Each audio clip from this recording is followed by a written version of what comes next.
భూషయ్య అని ఒక వ్యాపారి ఉండేవాడు. తనకు సహాయకుడిగా ఒక వ్యక్తిని పెట్టుకోవాలి అనుకున్నాడు. దానికోసం ఒక ప్రకటన వేశాడు. అది చూసి 3 వ్యక్తులు వచ్చారు. మీలో ఒకరిని మాత్రమే పనిలోకి తీసుకుంటాం, అది ఎవరు అనేది మా అబ్బాయి వేణు ఎంపిక చేస్తాడు అని చెప్పాడు భూషయ్య. వేణు ఆ 3లో నుంచి మొదట రంగడిని పిలిచి, నీకు ఉద్యోగం ఇస్తే మా నాన్నకు తెలియకుండా రోజు కొంత డబ్బు నాకు ఇవ్వాలి, అది మన ఒప్పందం అన్నాడు. రంగడు సరే అన్నాడు.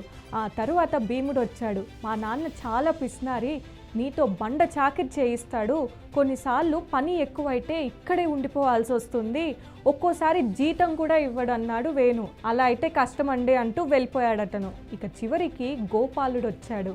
మా నాన్నకు తెలియకుండా నాకు రోజు కొంత డబ్బు ఇవ్వాలి అన్నాడు వేణు. అదెలా కుదురుతుంది, అలాంటి తప్పు పనులు నేను చేయను అని జవాబిచ్చాడు గోపాలుడు.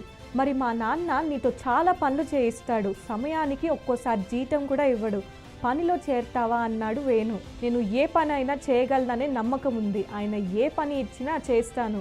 ఇక జీతం విషయానికి వస్తే ఆయన ఇంతవరకు ఎవరికీ జీతం ఎక్కొట్టలేదని చాలాసార్లు విన్నాను, ఆలస్యమైనా ఇస్తారని నమ్మకం ఉంది అన్నాడు గోపాలుడు. వెంటనే అతన్ని వాళ్ళ నాన్న దగ్గరికి తీసుకెళ్ళి, ఏ పనికైనా కావాల్సింది కష్టపడే తత్వం, నమ్మకం నాన్న, ఆ లక్షణాలన్నీ ఇతనిలో ఉన్నాయి, మనకు కావాల్సింది ఇలాంటి మనిషి అని చెప్పాడు వేణు.